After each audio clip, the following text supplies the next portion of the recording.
You're listening to Wealthy-esque. We are a community of lawyers who believe that true wealth is having control of our time.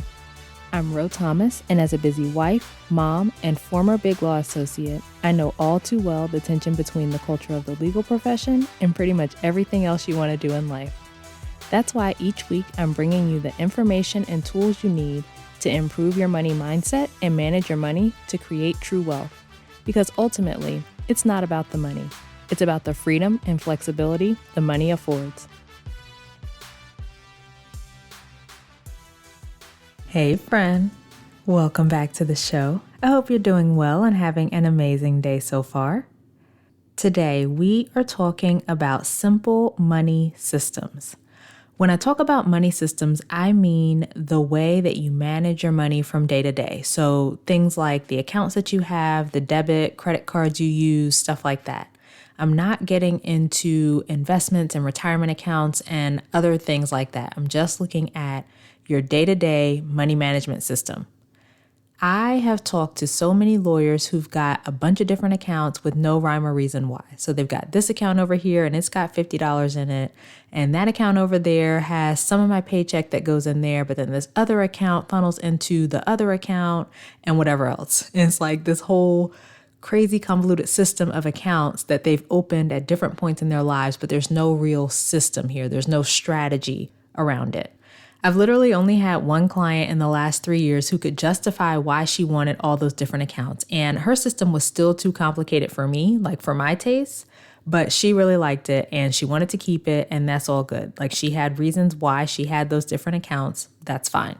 For the rest of you who don't have any specific reasons why you want to have all these different accounts, I want you to think about simplifying.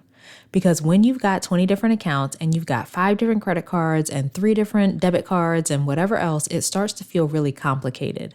And when your system feels complicated, it means you are less likely to actually look at it, to actually do the things you need to do to improve your money. It also introduces this little bit of friction with your money, like, you're not sure which card you should use for this thing and how much you should put in this account and which account you should use to pay for this bill, right? So there's that piece of it that's creating a mental drag where you're having to make so many different decisions about your money. And you've already got all these different things swirling in your head. And so when you've got these additional questions about these little decisions about your money, that just kind of takes away from the things that you already have to do, right? You've already got work stuff and family stuff and friend stuff and all of that. So let's save your brain power for those things and not for these little decisions about which credit card you should put this purchase on. I'm going to share the system that my husband and I use, and then I'm also going to share how you can implement something similar, whether you share your finances with a partner or not. So first, getting into my system, my husband and I have 2 joint accounts. So we've got a joint checking account and a joint savings account. And then we also each have a personal checking account. And when you manage your finances with a partner, I like to have a set amount of fun money that each partner gets to spend, no questions asked each month. This concept came from when my husband and I first started managing our money together, and the biggest point of tension in our relationship was the money that we were spending on stuff that the other person didn't value. So for me, I was spending a lot on makeup and beauty stuff, and for him, it was Starbucks. And we would both be like questioning each other, like, why are you spending all this money, right? So to remedy that, we decided that we would each get a set amount of money that we could spend, no questions asked. And we were only a few months into managing our finances together at this point. So we had moved the money from our personal checking accounts into this joint account that we had opened, but we still had those personal checking accounts. And so we just decided to use those checking accounts to funnel the fun money into. So all of our money comes into our joint checking account, and then we have a monthly transfer out to those individual checking accounts for the fun money. And then we also have a joint savings account. And again, the money comes into the joint checking account and it gets funneled out to the joint savings account. One thing that comes up a lot with checking accounts is maintenance fees. Way too many people are still paying fees on their checking accounts in 2023. I do not like paying bank fees. I think it's ridiculous that banks have the audacity to have us pay them money for the privilege of them holding on to our money and loaning it out to other people and making money off of it. So if you've got an account where you're paying some sort of monthly maintenance fee or a minimum balance fee or whatever, look at changing banks. There are plenty of banks out there that don't charge monthly maintenance fees. They don't have minimum balance requirements, like all of that, and they even pay you interest. So 2 accounts that I like are with Charles Schwab and Ally Bank. The Schwab one is called something like the investor checking account, and it comes attached to a brokerage account where you can buy investments and all of that, but you don't have to. And then the other one, like I said, is with Ally, and I think they only have one checking account, and it's called the spending account. And again, like Schwab, they don't have maintenance fees or minimum balances, and they pay interest. So if you're still paying fees with your bank, those are 2 accounts you can look into. I don't have any sort of relationship with them other than the fact that I use them myself, but I know there are plenty others out there as well. So even if you don't want to use one of those, there are other options available. On the savings side, we have a single joint savings account with an online bank. It is a high yield savings account, which means it pays more in interest than your typical brick and mortar bank does. And if you don't have a high yield savings account, that's something you want to look into as well. I like Ally Savings Account because they have this bucket feature that allows you to divide out your savings among different goals. So it's one savings account, but you can say X amount of it is my emergency fund bucket and Y amount is my down payment for my house and Z amount is for vacations. And I just think it's really cool.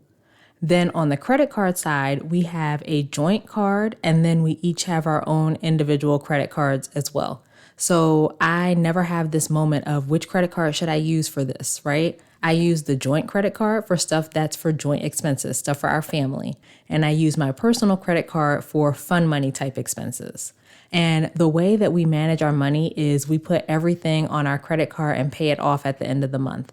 That's how both of us were managing our money before we got married. So we've just continued that. But we don't have 10 different credit cards and trying to figure out which one we should use for this purchase. If it's a joint expense, it goes on the joint card. If it's like personal fun money stuff, it goes on the personal credit card. I don't have any like specific recommendations for you in terms of credit cards because I don't worry about points and all that kind of stuff. So I can't tell you that you should absolutely get this credit card or that credit card because that's just not my wheelhouse. But I would encourage you to look at all the credit cards that you have and figure out maybe which one offers the best benefits for you, or maybe even just which one has a high enough credit limit that you can use for your joint expenses or for your personal expenses throughout the month. And then choose one to use for your joint expenses and one to use for your personal stuff. And if you don't want to manage your money that way, like you don't want to put everything on a credit card and pay it off, or maybe you're not in a position to do that because your credit card balances are too high right now, that's fine too. But still choose one debit card, right? So choose which checking account is going to be for joint expenses and use the debit card associated with that for joint expenses, and choose which ones would be for your individual like fun money expenses and then use that debit card for your fun money stuff. And then with respect to those of you who are not sharing your finances with someone else, you can still implement a similar system. So for my clients who don't share finances with a partner, I'll still have them set up a separate account for their fun expenses as a way to break those out from their core expenses. So the same way that a couple would break out their individual fun money stuff from the joint or family expenses, someone who is not sharing their finances with a partner can do the same. Same concept. We still want it to be money that you get to spend, no questions asked. It's just that in this case, it wouldn't be another person who would be asking questions about it. It would be you second guessing whether you should have bought this thing or whether you should have spent this money or, whatever it is for you. So when you separate out your fun money from the money that you need to cover your other expenses, you don't have to feel guilty or second guess your purchases. So give yourself a set amount each month for fun spending and put it in a separate account, and you get to spend that on whatever you want. And you know then that when you make purchases from that account, you're not going to affect your ability to cover your other expenses or to reach your financial goals. All right. So those are the tips I have for you for simplifying your money system. I hope that they are helpful for you. And again, take these as suggestions. You by no means have to implement the things that I'm saying, but I have found simplifying my money system to be a really easy way to make sure that I don't feel overwhelmed by my finances and I'm able to actually do the things that I need to do to manage them to move forward. And listen, if you need help with simplifying your money system, you want to learn how to manage your money better, reach out to me at rothomas.com/call. Let's talk about how we can work together. All right? That is it for this week's episode. Come connect with me over on social media. You can find me most often on LinkedIn, Ro Thomas, and Instagram at I am Ro Thomas. Subscribe to the show and leave a review, both of which help more people to find it. And please think of a friend or two who could use this information and share the episode with them. As we close out, friend, I pray that you take the information you learn here, apply it in your life, and open up to the realization that wealth is available to you. As you do that consistently, week after week, you'll continue to take steps to regain control of your time, build wealth, and live the life of freedom and choice you deserve. Talk to you later.